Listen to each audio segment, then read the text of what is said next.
we're here for day 3 of She's Fun to Know Productions Sexual Assault Awareness Month at Bella Vista Apartments in Richmond. It's been a hard day and an easy day. I've been here for about 3 hours. We have our first sign, our second sign, our third sign.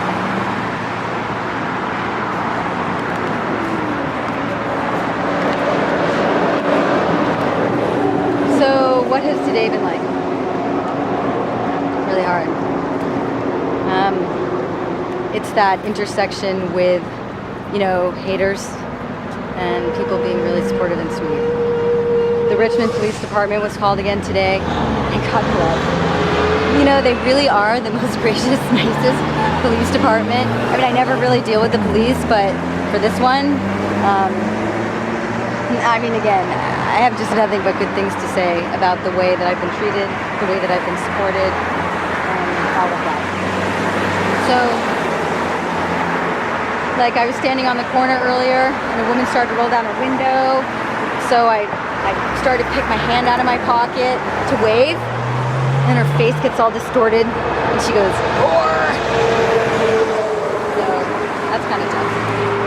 And I just had a woman come and interview me, who I'm sure must be like one of Aurora's friends, or, you know, somehow aligned with Adalberto, because, you know, she just basically said what I was doing was wrong, and that, you know, it's got to come obviously from a place that maybe I'm jealous, you know.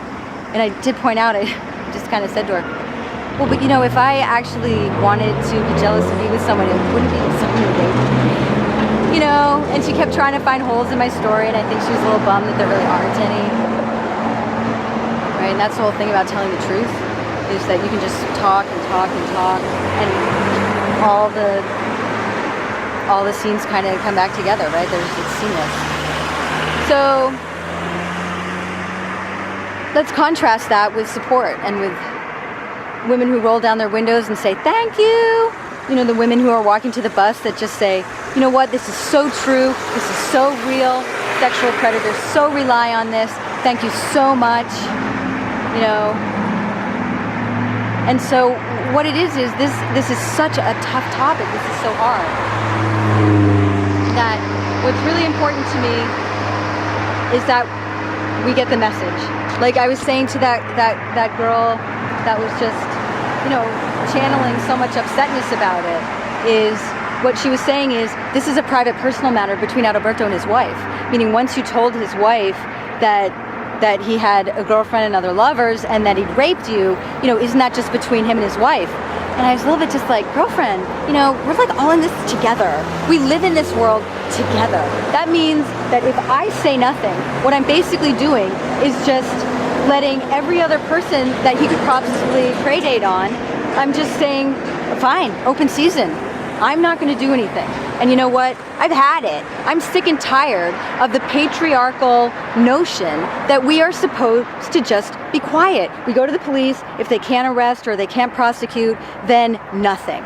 And I told her, I said, I'm so glad that you're asking me these things and saying these things, because you know what? That's exactly why I'm out here, girlfriend. I'm here because I'm no longer going to support that stuff with silence. I'm no longer going to like make the assumption that, you know, as long as I just heal and move on, that's me doing good work getting over being raped.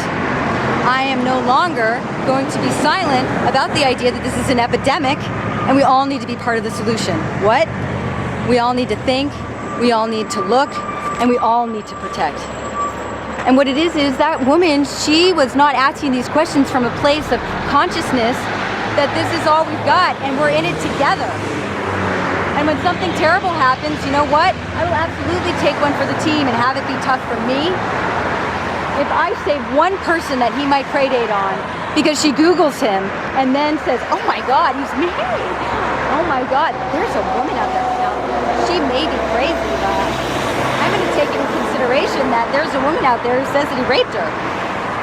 And maybe then she decides, you know what, I'm not gonna make myself vulnerable around him. I'm not gonna drink when I'm around him, you know, or something like that. Then I did my job. Then all the haters can come out. Everyone can beep and name call, scream at me to take down the sign, give me the hating looks. I'll stand here forever.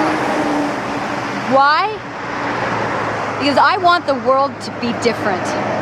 I want all of us to think of this as our problem. I want men to say, you know what, we should risk someone being blackballed so that we can ensure that all our women will be safe. Let's err on the side of women's safety instead of men being protected from false accusation, which is the way it currently is. I will stay out here. I will stay just constantly reminding people that this is something real and it's something we can do about. And finally, I think not only us being responsible for the rape culture that we live in, right, by thinking, looking, and protecting, I also think that we should take a hard look at having an organized cultural response, like having the sexual assault resource centers like they have in England. Meaning, I really think that there should be some sort of shade of gray middle ground, right, between nothing happening, zero consequences, and being able to prove beyond a reasonable doubt to a legal standard that someone did rape someone, and then they get punished. There's got to be a societal response that's organized, that's in between. And that's all. Is that we've got to do things differently. Because this current system, it doesn't work, right? Because it leads happy, healthy, whole, loving people like me thinking that this is the only solution. That's the only way that I have to take what happened to me and to help other people avoid it and be safe, right? So we've got to do something differently. And one, it's going to start with all of us, right? And just being aware. So anyway, it's a beautiful day in California. I really miss football. I haven't played football in more days than I can remember. It's been like 5. Usually I play football like an hour or 2 a day. So yeah. And I'm gonna stand out here and keep dealing and do my part. Why? Because I love you. I love that woman who just came and grilled me for 25 minutes trying to make me bad. I love the woman that called me a whore. I really get it. You know, the pain, the damage that almost all of us have from the cultural attitudes. I understand that they need to protect themselves too, and that's how they're doing it. But that's not going to make me be quiet.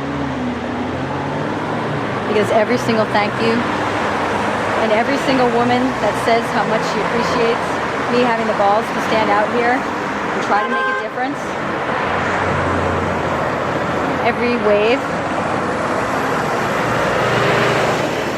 every person who offers me water, I'll stay. Because I love them all.